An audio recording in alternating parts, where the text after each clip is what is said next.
have the time and take a stroll in your mind. In August of '64, a Tonkin Gulf incident ignites a war. Admiral Morrison gets attacked, then America strikes back. Weird scenes inside the canyon.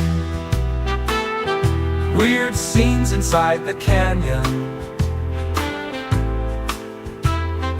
Military kids depart the hill, and into the canyon they will fill. They protest people who kill, but are they any different still? Weird scenes inside the canyon. Weird scenes inside the canyon. Welcome to my summary of David McGowan's Weird Scenes Inside the Canyon. Part 8, Chapter 10, Helter Skelter and a Summer Swelter. This series is based on a book, so it's best to start at Chapter 1. I'll leave a link to Chapter 1 in a pinned comment. Thanks for watching and please share. Chapter 10, Helter Skelter and a Summer Swelter, Return of the Death List. Everybody was experimenting and taking it all the way. It opened up a negative force of energy that was almost demonic. Frank Mazzola, editor of the film Performance. It is now, sad to say, time to add some more names to the ever-growing Laurel Canyon Death List. The first new name is Mr. Brian Jones of the Rolling Stones, who purportedly drowned without assistance in his home swimming pool on July 3, 1969, at the age of 27. Just 3 days after Jones' tragic death, the Stones, with the Hells Angels providing security, played a previously scheduled concert in Hyde Park, footage of which appears in Kenneth Anger's Invocation of My Demon Brother. Despite being the founder of the Stones and being widely regarded as the main creative force within the band, Jones had been unceremoniously dumped by the group on June 9, less than a month before his death. He was replaced just 4 days later by Mick Taylor, who in turn was later replaced by Ron Wood.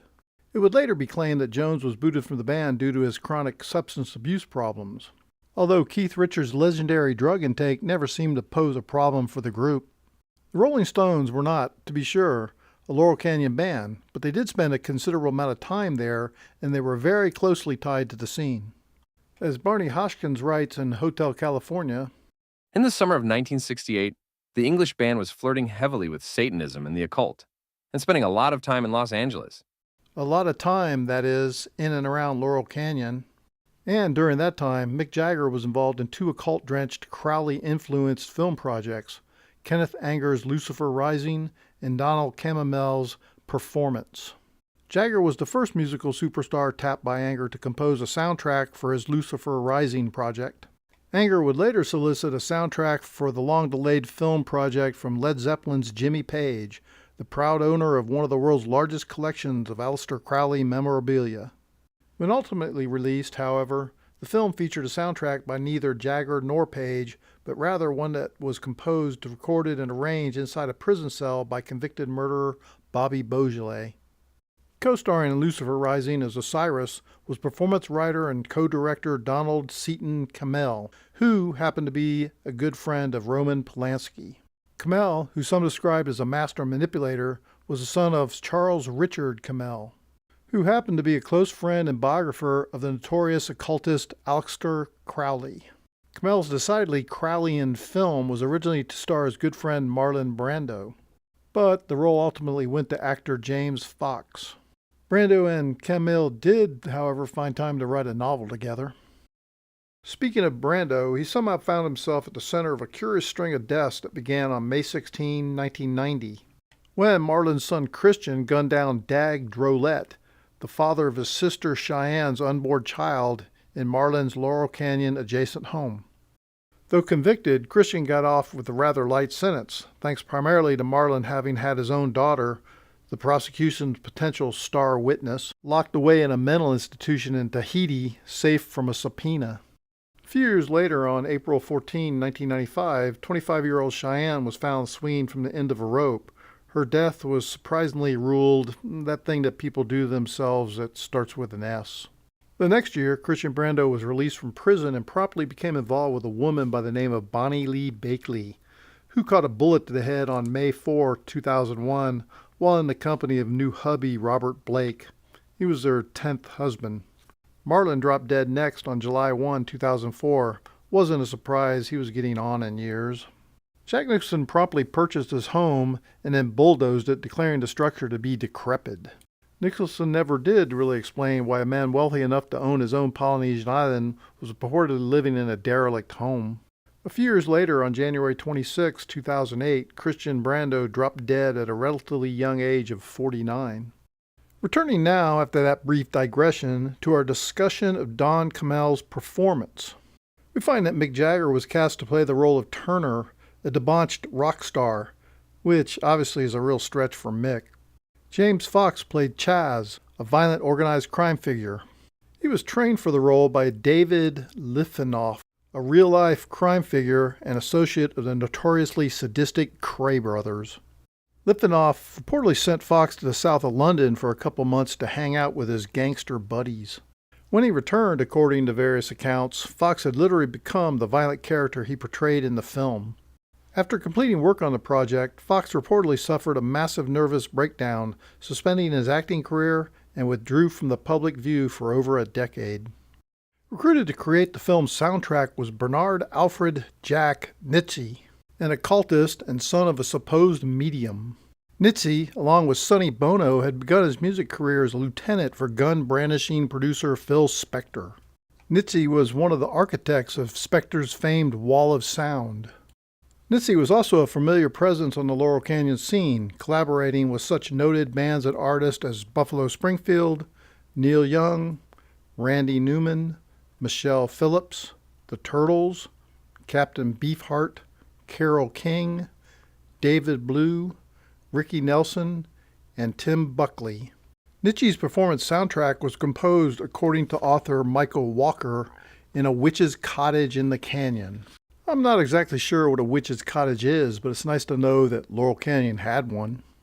One of the musicians hired by Nitze to play on that soundtrack was Lowell George, who will we also be adding to the Laurel Canyon Death List.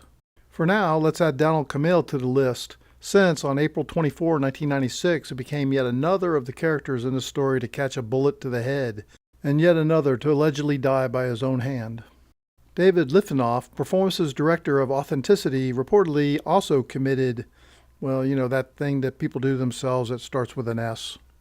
Nitze died of a heart attack on August 25, 2000.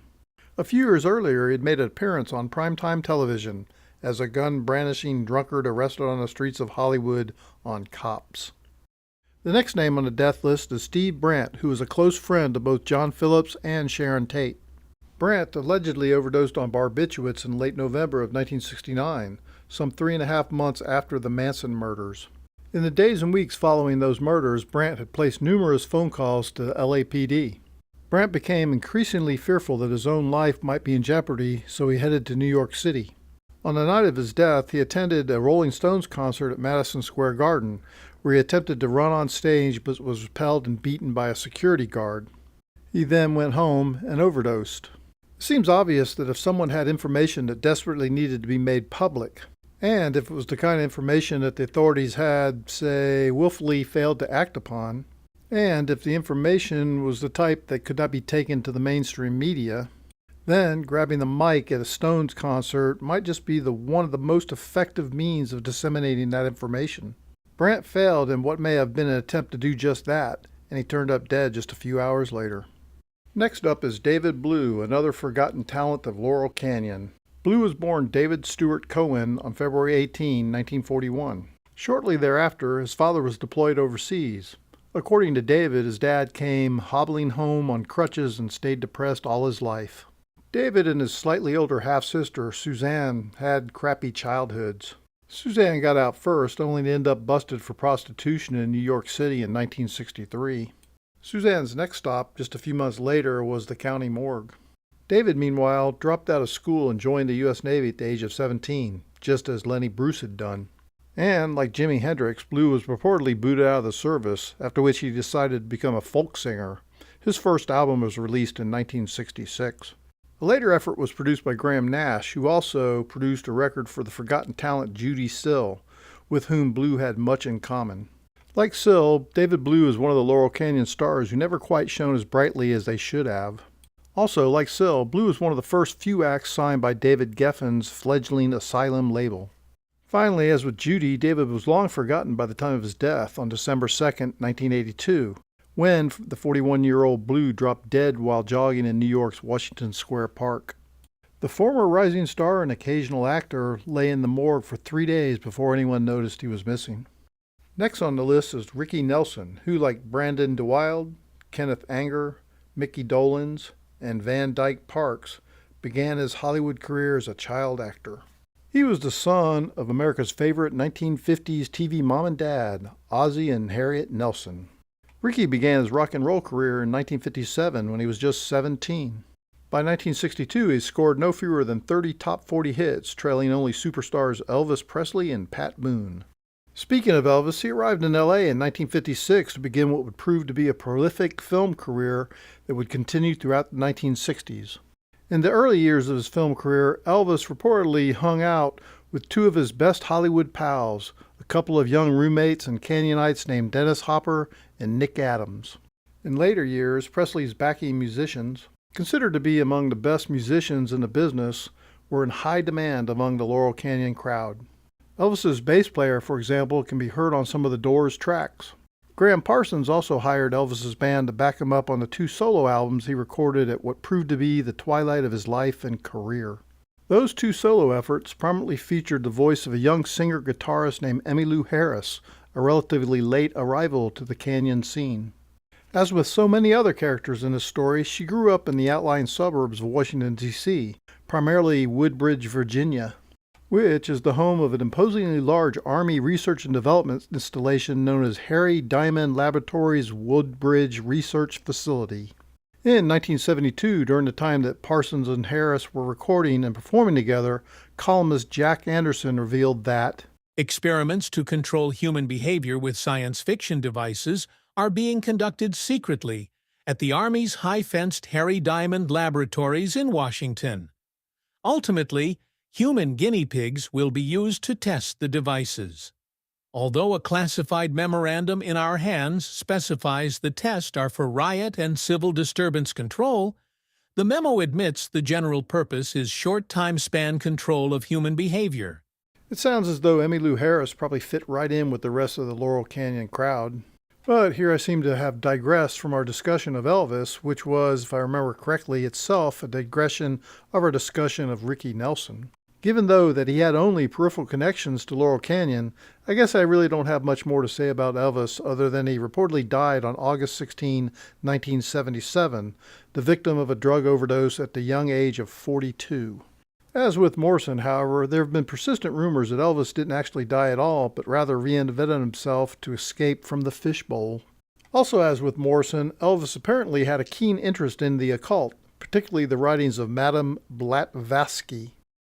As for Nelson, in the mid-1960s, he successfully shed his teen idol image and emerged as a respectable pioneer in the country rock wave. One future member of the Eagles, Randy Meisner, played in Nelson's Stone Canyon Band.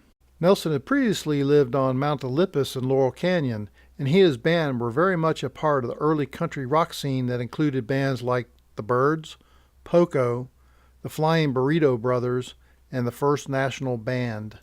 Nelson was killed on New Year's Eve 1985 in a rather unusual plane crash.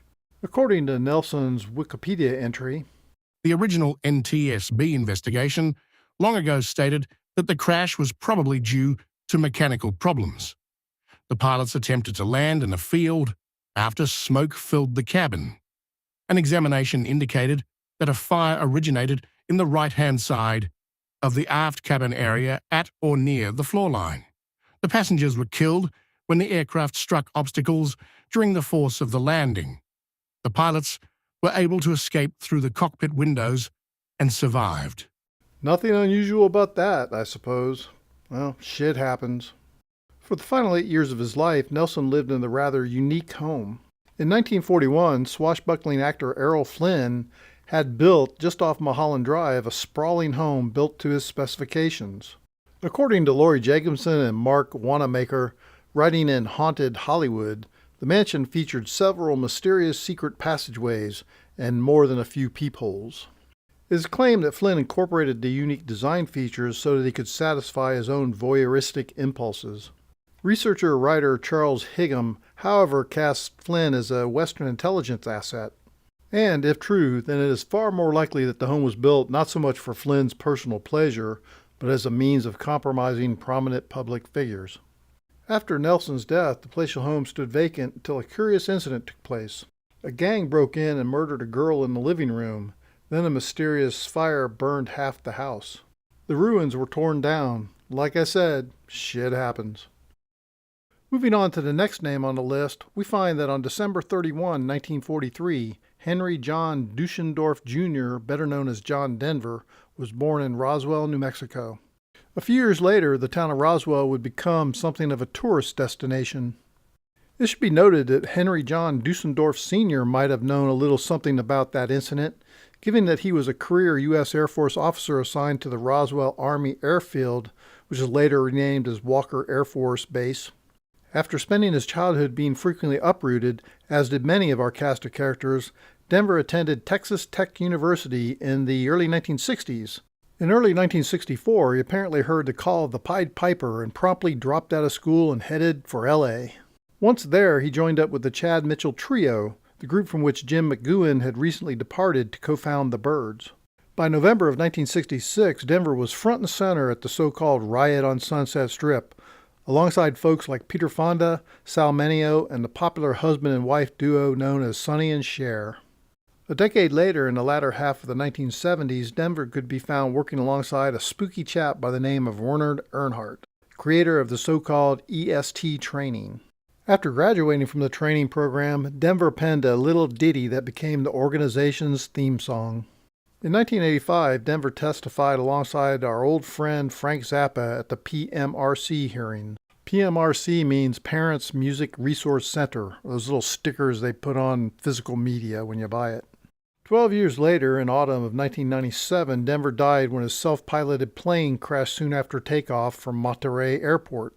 The date of the crash, curiously enough, was one that we have stumbled across before, October 12. The next name we need to add to the list is one that has already worked its way into this narrative a time or two, Sonny Bono. As previously noted, Bono began his Hollywood career as lieutenant for the reclusive murderer Phil Spector. In the early 1960s, Bono hooked up with an underage Cheryl Lynn Charkazian LaPierre to form a duo known as first Caesar and Cleo, and then as Sonny and Cher. The pair were phenomenally successful, first on the Sunset Strip and later on television. Bono, of course, ultimately gave up the Hollywood life and found work in the U.S. House of Representatives. On January 5, 1998, Sonny Bono died after reportedly skiing into a tree. At the time, he occupied a seat on the House Judiciary Committee, which was about to come under sudden prominence with the investigation and impeachment of President Clinton. On January 26, 1998, just 3 weeks after the alleged skiing incident, Clinton held his now notorious press conference. By that time, Bono's seat on the panel had been set aside for his robo-wife. Let's turn our attention now to Phil Hartman, the Saturday Night Live alumnus who was murdered in his Encino home on May 28, 1998. That much is not in dispute. Decidedly less clear is the answer to the question of who was it that actually shot and killed Hartman. The official story holds that it was his wife, Bryn, who shortly thereafter shot herself with a different gun, naturally, and reportedly after she had left the house and then returned with a friend, and after the LAPD had arrived at the home. There is a very strong possibility, however, that both Phil and his wife were murdered, with the true motive for the crime covered up by trotting out the tired but ever popular murder and things that people do themselves that starts with an S. To most people, Phil Hartman is not associated with the Laurel Canyon scene of the late 1960s and early 70s. But, as it turns out, Hartman did indeed have substantial ties to that scene. During the time that Jimi Hendrix lived in Laurel Canyon, Hartman worked for him as a roadie.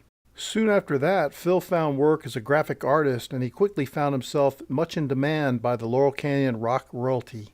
In addition to designing album covers for both Poco and America, Hartman also designed a readily recognizable rock symbol that has endured over 40 years, the distinctive CSN logo for Crosby, Stills, and Nash.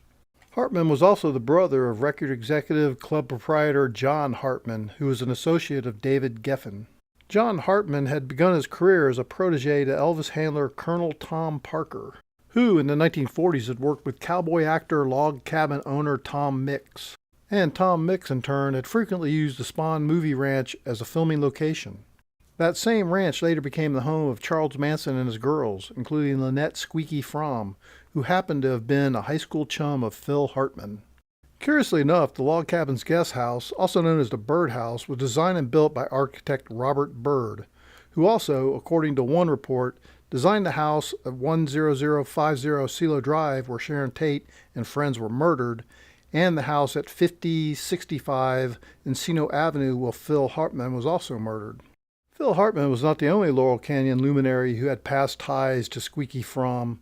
Mark Volman, co-lead vocalist for the Turtles, knew Miss Fromm from her days together in Winchester, where they attended Orville Wright Junior High School. Across the road from the Spahn Ranch, there was a similarly dilapidated movie set.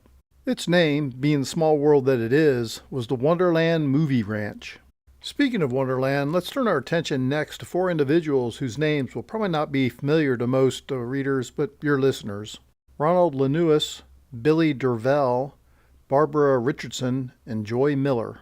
All died on July 1, 1981, all by bludgeoning, and all at the same location, 8763 Wonderland Avenue in Laurel Canyon. All were members of a gang that trafficked heavily in cocaine and occasionally in heroin. The leader of the group was Ron Lanewis, who reportedly embarked on his criminal career and established his drug connections while serving for Uncle Sam over in Vietnam, which is also where he began to build his carefully crafted reputation as a merciless, cold-blooded killer. At the time that he became a murder victim himself, he was a suspect in no fewer than 27 open homicide investigations. He was also a drug supplier to various members of the Laurel Canyon aristocracy, including Chuck Negron of Three Dog Night. Victim Billy Deverill was second in command of the gang, and victim Joy Miller was Billy's girlfriend, as well as the renter of the Laurel Canyon drug den. Victim Barbara Richardson was the girlfriend of another member of the gang, David Lynn, who was conveniently not home at the time of the mass murder. That could have been due to the fact that Lynn was, according to various rival drug dealers, a police informant for both the Sacramento and Los Angeles police departments. Lynn met Lanewis when the two had served time together. Lynn is alleged to have overdosed in 1995, though it is widely believed that he actually went to the Federal Witness Protection Program. A year and a half earlier, another drug dealer with close connections to the music scene was brutally murdered at his Laurel Canyon home, though his death was dismissed by the LAPD as that thing that people do themselves that starts with an S. Lawrence Eugene Larry Williams was a singer, songwriter, musician, producer, and actor born on May 10, 1935 in New Orleans, Louisiana.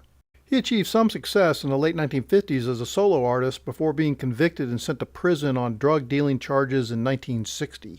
Following a 3-year prison stint, he returned to the music business, working frequently with his longtime friend Little Richard. He also continued to spend a good deal of time in the violent world of drug trafficking and prostitution. Williams was popular with the Laurel Canyon and British Invasion bands. The Beatles scored a hit with his Dizzy Miss Lizzie, and the Rolling Stones covered his She Said Yeah. Williams also tried his hand at acting, including a co-starring role alongside O.J. Simpson in 1974's The Klansman. He failed to achieve any success in the entertainment business. His lavish lifestyle, however, indicated that he did very well for himself as a pimp and a drug trafficker. On January 7, 1980, Williams was found dead in his Laurel Canyon home with a gunshot wound to his head. Though ruled that thing that people do themselves that starts with an S, no one who was familiar with Larry's violent lifestyle was much convinced of that. The next name on the list is Brian Cole, bass player for The Association, a Laurel Canyon folk rock band known for the hit songs Along Comes Mary and Never My Love. The association was formed by Terry Kirkman and Jules Alexander. Kirkman had formerly played in a band with Frank Zappa, while Alexander was fresh from a stint in the U.S. Navy. On June 16, 1967, Cole and his band were the first to take the stage at the Monterey Pop Festival, followed by the Byrds, Buffalo Springfield, and the Mamas and the Papas. 5 years later, on August 2, 1972, Cole was found dead in his Los Angeles home. The cause of death was reportedly a heroin overdose. Cole was 1 month shy of his 30th birthday at the time of his death. Another new name on the Laurel Canyon Death List is Lowell George, the founder and creative force behind the critically acclaimed but largely obscure band known as Little Feat. George was the son of Willard H. George, a famous furrier to the Hollywood movie studios. Lowell's first band was known as The Factory, which cut demos with Frank Zappa. The Factory evolved into the Fraternity of Man, though without George, who had left to serve as lead vocalist for the Standells. George returned to the Fraternity of Man for the recording of their second album. By that time, as we have already learned, the Fraternity of Man had taken up residence in a log cabin, alongside Carl Franzoni and his fellow freaks. George next joined up with Frank Zappa's Mother of Invention, though his tenure there was destined to be a short one. Like so many others, Lowell left embittered by Zappa's dictatorial approach to making music and his condescending treatment of his bandmates. After parting company with Zappa, George formed Little Feat, a band composed of mostly musicians from the Fraternity of Man sessions. Lowell, who is credited with being a pioneer in the use of the slide guitar in rock music, served as singer, songwriter, and lead guitarist for the band, which released its debut album in 1970. Though well regarded by critics, the band's album failed to sell, and George ultimately announced the demise of the band and recorded a solo album. After playing a show on June 29, 1979 at George Washington University in support of that album, George was found dead in an Arlington, Virginia hotel room very near the Pentagon. The cause of death was said to be a massive heart attack, though George was just 34 years old at the time. According to Barney Hotchkiss, writing in Hotel California, A regular social stop-off for George was a Laurel Canyon house on Wonderland Avenue, belonging to three-dog night singer Danny Hutton. A drop-in den of debauchery, the Hutton house featured a bedroom with black walls and a giant fireplace. Lowell would often swing by and entertain the likes of Brian Wilson or Harry Nilsson. Nilsson and his regular drinking buddy John Lennon were frequent guests at this den of debauchery. Former Beatle John Lennon is, to be sure, one of the most famous names to be found on the Laurel Canyon Death List. Lennon also has the distinction of being one of the few Laurel Canyon alumni whose cause of death is acknowledged to have been a homicide. Lennon never lived in the canyon, but he was a fixture on the Sunset Strip and at the various Laurel Canyon hangouts, frequently in the company of Harry Nilsson. Lennon was, as is fairly known, murdered on December 8, 1980, in front of New York's Dakota Apartments, which had been portrayed by filmmaker Roman Polanski in his film Rosemary's Baby as a den of satanic cult activity. Not long before Lennon's murder, assassin Mark David Chapman had approached occult filmmaker Kenneth Anger and offered him a gift of live bullets. Anger's long-delayed final cut of Lucifer Rising made its New York debut very near the blood-stained grounds of the Dakota Apartments. Precisely 3 weeks after Lennon's death, Tim Hardin, Canyonite folk musician, close associate of Frank Zappa, one-time tenant in Lenny Bruce's Laurel Canyon adjacent home, and former United States Marine, died in a reported heroin and morphine overdose in Los Angeles. At the time of his death on December 29, 1980, Hardin was just 39 years old, 1 year younger than Lennon. 8 years later, on July 18, 1988, singer-songwriter keyboardist Christina Paffin, better known as Nico, died of reported cerebral hemorrhage in Ibiza, Spain under unusual circumstances. After achieving some level of fame as a vocalist with the Velvet Underground, Nico had left the Warhol stable and migrated west to Laurel Canyon, where she formed a bond with the then unknown singer-songwriter named Jackson Browne, who contributed a few songs to Nico's 1967 debut album, Chelsea Girl. The title was derived from New York's Chelsea Hotel, where Devon Wilson took a dive and where the persona of John Train murdered the persona of Phil Oakes. And with that, we finished Chapter 10, Helter Skelter in a Summer Swelter. Thanks for watching my summary of Weird Scenes Inside the Canyon. These Death List episodes are tough to do, but in this chapter, the authors really bringing together the links between all the characters in this story. And if you made it this far, please like, subscribe, comment, and share. That really helps out the channel, and I appreciate it, and we'll see you next round. Military kids depart the hill, and into the canyon they will fill. They protest people who kill, but are they any different still? Weird scenes inside the canyon. Weird scenes inside the canyon.